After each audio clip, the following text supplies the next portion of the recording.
He reshaped Europe with fire and ambition, a titan whose very name struck fear and awe. But even emperors faced their final sunset. This is the story of Napoleon Bonaparte's last days, a slow decline on a remote island. June 1815. The fields of Waterloo became Napoleon's tomb of ambition. His final, desperate gamble had failed. The Allied forces, led by Wellington and Blücher, delivered a decisive blow, shattering the dream of a renewed empire. With his army decimated and Paris threatened, Napoleon's position was untenable. On June 22, 1815, he abdicated for the second and final time. The great general was now a mere citizen, his reign irrevocably over.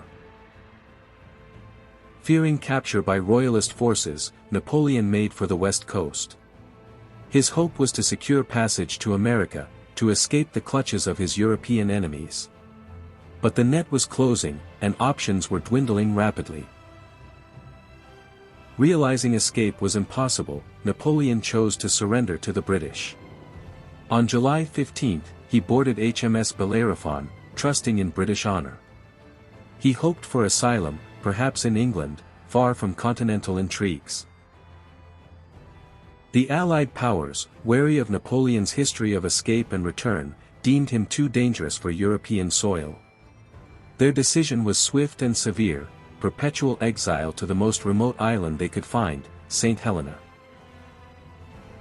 The voyage aboard HMS Northumberland was long and arduous.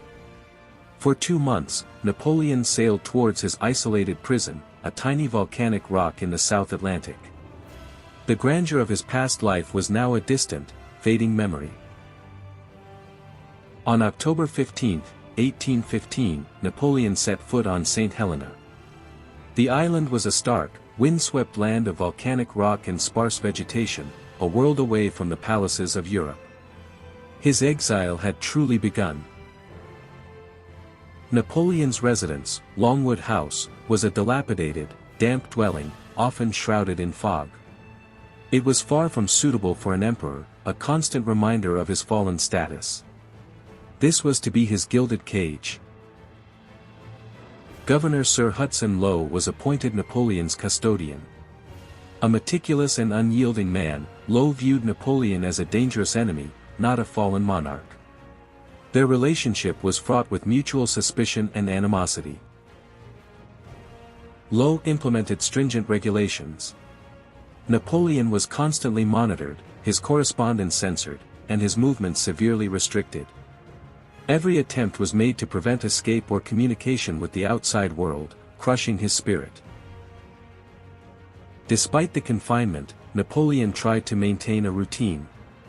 He spent his days reading, studying, dictating his memoirs, and occasionally writing within the permitted boundaries. He sought intellectual escape from his physical prison.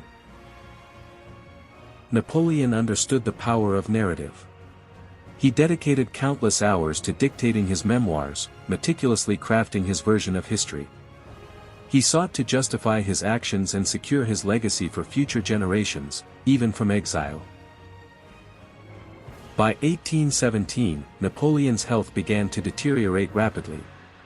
The damp climate, poor diet, and lack of exercise took their toll. He complained of stomach pains, nausea, and general weakness, the first ominous signs of serious illness. His stomach ailments grew more severe. He suffered from chronic pain, vomiting, and loss of appetite. His physicians, limited in their understanding and resources, struggled to diagnose or effectively treat his worsening condition. Despite the presence of several doctors, their efforts were largely in vain. Disagreements over diagnosis and treatment, coupled with the primitive medicine of the era, meant little relief for the ailing emperor. Time was running out. News from his family, though sporadic, brought both comfort and sorrow. He yearned for his son, the King of Rome, and his beloved Marie-Louise. These distant connections were his last ties to the world he once dominated. By early 1821, Napoleon was confined to his bed, his strength almost entirely gone. The once mighty emperor was now a shadow of his former self, ravaged by disease. The end was clearly, irrevocably approaching. In his final days, Napoleon sought solace in his Catholic faith. A priest administered the last rites, providing spiritual comfort in his darkest hour. Surrounded by his loyal few, he prepared for his ultimate journey. At 5:49 p.m. on May 5, 1821, Napoleon Bonaparte breathed his last. A thunderous storm raged outside, mirroring the tumultuous life of the man who had once shaken the foundations of Europe. The emperor was no more. An autopsy was performed, officially citing stomach cancer as the cause of death. However, theories of arsenic poisoning have persisted for centuries, fueling endless debate about the true circumstances of his demise on St. Helena. Napoleon's final wish was to be buried in France. But the British refused, interring him instead in a simple, unmarked grave beneath a weeping willow tree on St. Helena. His resting place was as humble as his exile. 19 years later, in 1840, Napoleon's remains were exhumed and returned to France. A spectacular state funeral awaited, fulfilling his final wish. The nation welcomed its prodigal son home, transforming exile into triumph. Today, Napoleon rests beneath the gilded dome of Les Invalides in Paris. His tomb stands as a monument to his immense impact on France and the world. From the desolate rock of St. Helena, he ultimately returned to glory. Napoleon Bonaparte, a figure of both tyranny and enlightenment, left an indelible mark on history.